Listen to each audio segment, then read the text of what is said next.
everyone, it's Nova. We are going to take a look at my favorite Hermit cards and my favorite Wheel of Fortune cards.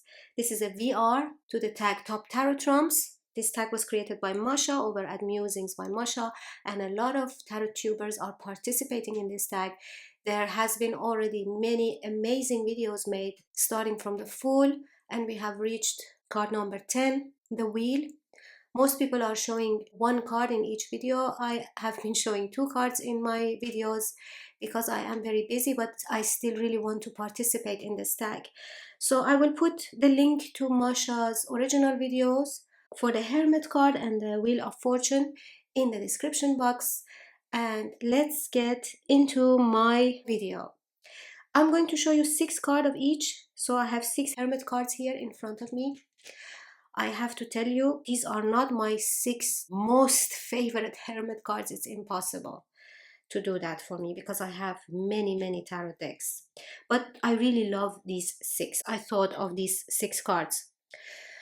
The first one is from Mother Peace Tarot, and the Hermit card here is Crown. You see this figure here with the star in one hand and the moon in another hand. I have not read actually the guidebook for this. There is a Ouroboros here. I don't know what this figure is. I have thought of reading the guidebook for this deck, but I enjoy using it without knowing what the story is behind the cards.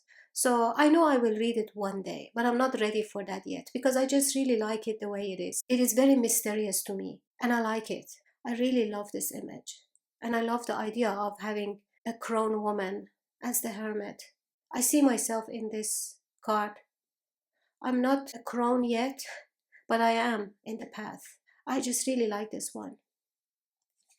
The next one is this Hermit card from the 78 Tarot Astral. This one was drawn by Paul Dole. Look how cool this card is. Again, I see myself as this hermit. That's why I like it so much. I have dreams about being in the space, and I have had those dreams ever since I was a toddler. I remember that I always thought that I belong in the space, and my biggest dream was to go to space when I was really young, like as a toddler, which is really strange now that I think of it. What I want to say is that I really appreciate this one. Not only it's really cool, but also I relate big time. The next one is, what's the name of this deck? L'Incarnation. Tarot de Marseille, L'Incarnation. This deck was released last year, and it's a mass market Tarot de Marseille. Look at her. Again, a crown woman. And look at her hair. This is such a cool deck. I have a flip through of this deck that I will put in the description box. Next is from Naked Heart Tarot. This is a turtle with a mountain and a candle and a key. You see the candle on top of the mountain, and you have an owl that is carrying a key. I really like this deck in its totality. I love all the cards. This was created by Gillian C. Wilde a few years ago. It's an indie deck. It's an amazing reader as well. One of my favorite decks. So that's the Hermit that I wanted to show you from Gillian's deck. And then this one, the Hermit, is Baba Yaga from Dark Goddess Tarot, created by Ellen Lorenzi Prince. The guidebook is amazing. I want to read the guidebook only for one card for you guys in each video. And it's not this card.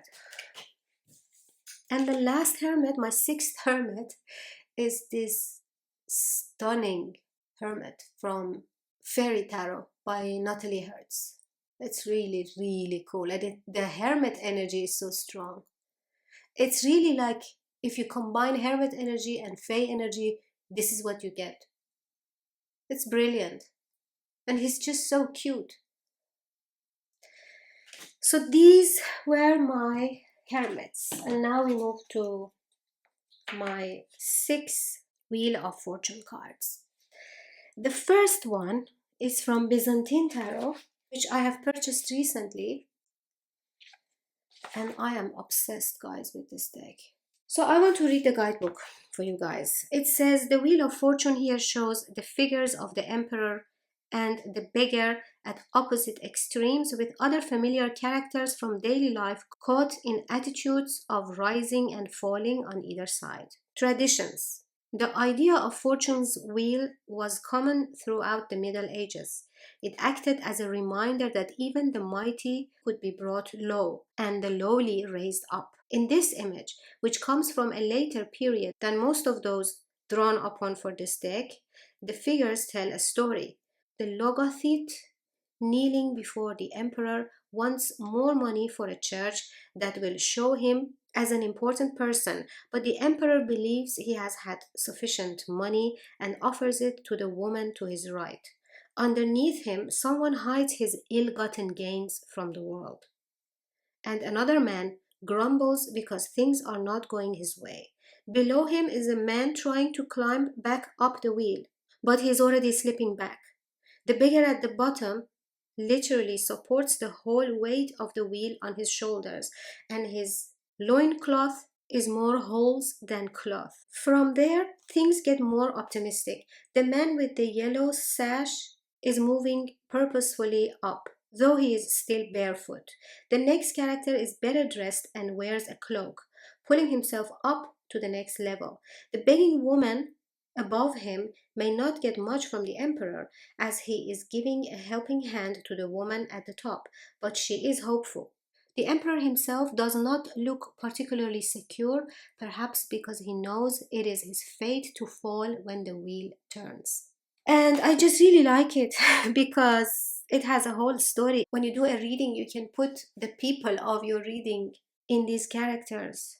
I just really like this deck, guys. The Byzantine Tarot. It is a mass market deck published by Schiffer.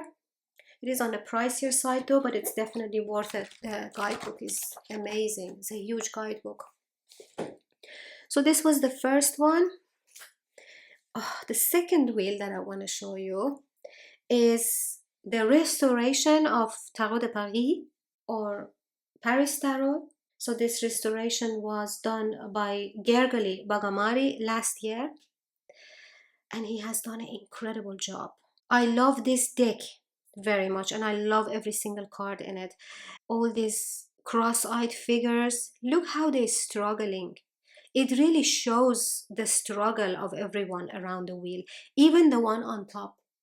And that's one reason that I like it so much. The person on top is also in struggle. You see his face and the way he's standing, defending his territory, and really it's like he's really trying to balance himself up there. And this is really the state of people on the top. It is really hard to stay on the top, and they have a lot of worries and things to take care of, people to fight. Their problems are just bigger, they're not smaller actually, they're on a bigger scale. And you can see it here. And the person that is falling down is really trying. He's really trying to keep himself up, but it's impossible. Look at his face. And this one, the guy that is climbing up, look at the determination in his face, right? It's really cool. This deck was originally created in 1500s, I think. And we do not know who painted these cards, unfortunately. Next is, believe it or not, another deck by Gergely Bagameri. I just love his Tarot de Marseille creations. Look at this one. The pink hair. It's a Marseille deck, but it's so funky and artistically done. All the faces have so much expression in them. It reads so well. Love the colors, love the pinks and purples in this beautiful tarot. Look at this guy. Here, this guy has accepted his faith.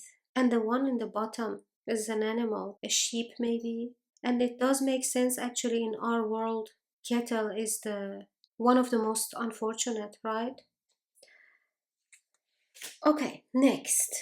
Next one, I actually want to show you these two together. I have the Wheel of Fortune from the Antique Anatomy and the Wheel of Fortune from 78 Tarot Astral.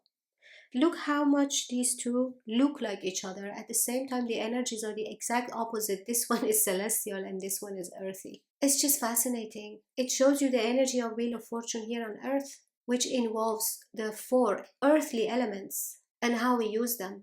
Here, it shows you how our faith is completely relevant to the way the stars are aligned. The idea that everyone's faith is written in the heavens. This one is so celestial and this one is so earthy, yet they look the same, right? I just really like these two cards together. Like, I like to put them next to each other on my altar. I'm gonna do that today. And the last one. Okay, the last one, guys. This is not a classic tarot. This is Minchiati Fiorentine. And this one also makes so much sense. Like, on the top of the wheel, you see a donkey. And you see this, by the way, in many of earlier Wheel of Fortune cards. Masha explains it very well in her video. So here you have at the top a donkey. And that's what you see in most places in the world, right? And on the bottom you have an intellectual. It's a person with a book and a beard. I just really like this Minchiati deck. Love the colors, love all the depictions. I'm not really able to read with it yet, but I play with it sometimes. I love all the cards in this deck, and I really like this one. I think I like this one the most because of the donkey, how the donkey looks and what he's wearing. It's incredible. So guys, this was it. This was my video. Thank you, Masha, for creating this tag for us. Guys, please go check more VRs to this awesome tag. And I hope to see you in my next video.